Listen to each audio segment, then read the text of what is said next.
According to the White House, U.S. President Joe Biden will host President Bongbong Marcos and Japan Prime Minister Fumio Kishida for the Trilateral Leaders Summit on April 11. Japan, Estados Unidos at Pilipinas.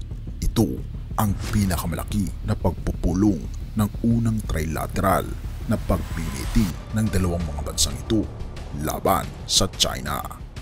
Ito na nga ba ang pinakamalakas na alyansa sa West Philippine Sea laban sa China? At ano ang layunin ng trilateral meeting na ito? Halika, ating itong pag-usapan mga kaibigan.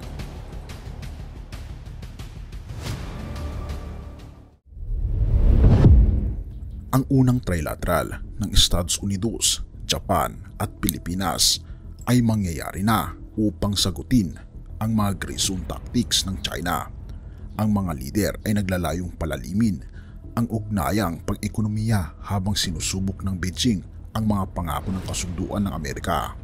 Dadagdagan ni Pangulong Joe Biden ng Estados Unidos ang kanyang koleksyon ng mga pagtitipon ng minilateral ng mga kaalyado at kasusyo kapag tinanggap niya si Japan Minister Fumio Kishida at Pangulong Ferdinand Marcos Jr. ng Pilipinas sa Washington sa April 11 para sa kanilang unang trilateral summit. Hindi katulad ng quad grouping ng Estados Unidos, Japan, India at Australia, at hindi tulad ng AUKUS Security Partnership ng Australia, United Kingdom at Estados Unidos. Ang bagong trilateral ay walang inanunsyong pangalan o acronym. Ngunit ang Japan at Pilipinas ay nasa pinakakritikal na lokasyon para sa Estados Unidos pagdating sa pagtatanggol sa Taiwan laban sa isang posibleng invasion ng China. Ibig sabihin, ang bagong trilateral grouping ay maaaring lumaki sa isang bagay na mas malaki kaysa sa Quad na nag-aalinlangan na talakay ng mga usapin sa seguridad. At gayon din ang AUKUS na kinakaharapan ang mga hadlang sa paggawa ng mga barkong pandigma na ginagamitan ng nuclear-powered na submarine sa Australia. Gayunpaman, may pagkakaiba sa paraan kung paano nakikita ng Pilipinas ang kanilang lugar at papel kung sakaling magkaroon ng kaguluhan sa Taiwan Strait. Ito ay isang bagay na kailangan pang pagtuunan ng pansin ng Estados Unidos at Pilipinas. Ito ay ayon din kay Elena Noor, isang senior fellow sa Asia Program sa Carnegie Endowment para sa International Peace. Ang trilateral sa Abril ay magaganap habang mas pinatitindi ng China ang paggamit ng mga water cannon sa South China Sea.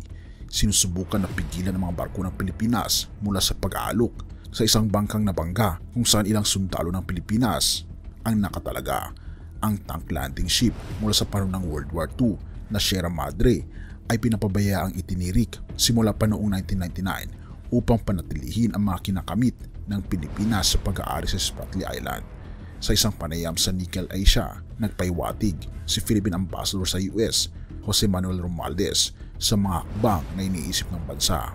At dahil dito, isa itong malaking hakbang upang mapanatili ang kapayapaan sa West Philippine Sea. At ano nga ba ang niluluto na pag-uusap ang maaring talakayin sa trilateral meeting na ito? Atin itong susubaybayan mga kaibigan. Ano naman ang masasabi mo patungkol sa topikong ito? I-comment mo naman sa ibaba upang malaman ko rin ang iyong kuro-kuro. Salamat kaibigan sa iyong panonood. Mateo 24 verse 12 to 14.